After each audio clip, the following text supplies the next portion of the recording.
Aujourd'hui, on va parler des différents types de stockage interne. Alors, quand on se construisait un PC, une workstation, un serveur, vient à un moment donné la question du stockage. Il existe trois grandes familles principales de composants pour stocker vos données, chacune avec ses avantages et ses inconvénients. Vous allez retrouver le HDD, le SSD classique et le SSD NVMe. Alors, on va commencer par la plus ancienne, mais aussi la plus largement utilisée, qui est le disque dur ou le HDD. Ça ressemble à ça. Et à l'intérieur, vous allez retrouver le fameux disque dur qui ressemble en fait à ceci. D'ailleurs, ça fait de très jolis dessous de verre.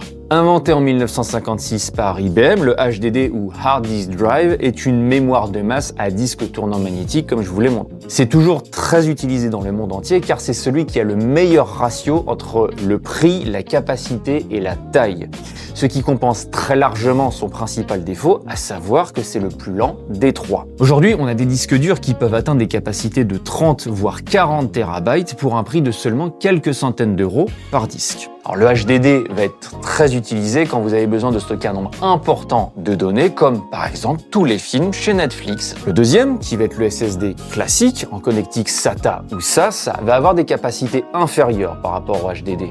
Mais en revanche, il est nettement plus rapide, environ 5 fois plus rapide que le disque dur. Alors, dans ce cas de cette technologie, il n'y a plus de disque à proprement parler, ce sont des puces de mémoire, un peu comme une très grosse clé USB. L'inconvénient, eh bien, il est plus gourmand en énergie et moins endurant que son aîné. Il est aussi nettement plus cher, puisque là, on va parler en milliers d'euros pour avoir la même capacité que les disques durs. Alors aujourd'hui, on va utiliser les SSD quand on a besoin de performance par rapport au HDD, pour faire évoluer une ancienne infra qui utilise encore des HDD, ou alors pour des toutes petites capacités pour installer votre système d'exploitation et vos logiciels. Enfin, je vous présente le dernier et le plus jeune, le SSD NVMe. C'est une évolution en fait du SSD précédent qui lui va utiliser le protocole PCI Express pour transporter les données à la place du SATA ou du SAS. Et grâce à ça, eh bien en fait le NVMe est le plus rapide, environ 100 fois plus que le disque dur, mais aussi le plus cher de tous. C'est vraiment la Formule 1 du stockage, mais aujourd'hui avec la crise des composants, les prix sont devenus astronomiques, puisque là on va parler en dizaines de milliers d'euros pour avoir des stockages de plusieurs dizaines de téra. Alors le NVMe a tendance à surpasser le SSD SATA en volume de vente,